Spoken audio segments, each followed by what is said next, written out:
Watch this video to see how to make the best flashcards possible for your GCSE exams.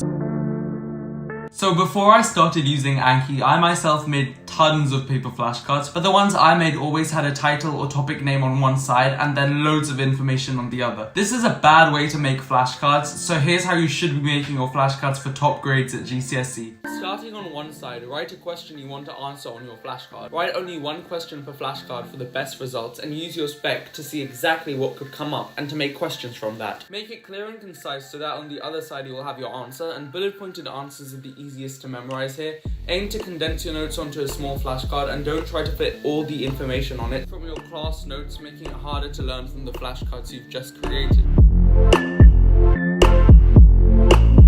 Another thing you should consider using is the association method. Put some good trigger words to allow you to link up several ideas on the flashcard, almost like a mini mind map. Use associative words and images that will help your brain actively recall information. This is especially good when it comes to the exam.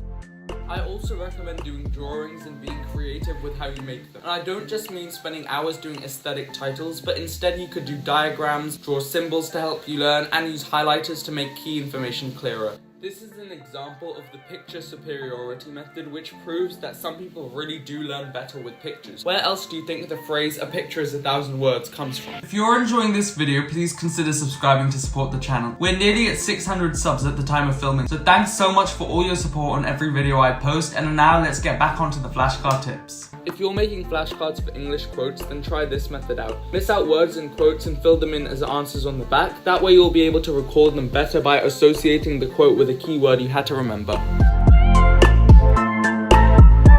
Now let's talk about other aspects of flashcards, so how you should store them, where you can buy the paper flashcards to make from, also how to test yourself. So if you live in the UK, then I recommend checking out stationery type stores like WH Smith and Wilko, and other countries will probably also have stores like these or craft stores, which I recommend you buy blank key cards from.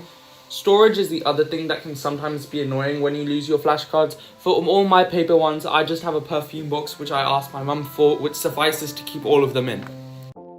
Do you guys know how to test yourself well? Here's one of the top ways that I use. So go through your flashcards and separate them into understanding and not understanding piles. Keep sorting through them until you've understood them all. Repeat the process the next day and the next until you can do all of them without struggling. Then leave them for a few days and move on to something else, and then when you come back to them, do them again and see if you still remember them well. If you haven't guessed already, this is an example of spaced repetition that really does help when it comes to flashcards.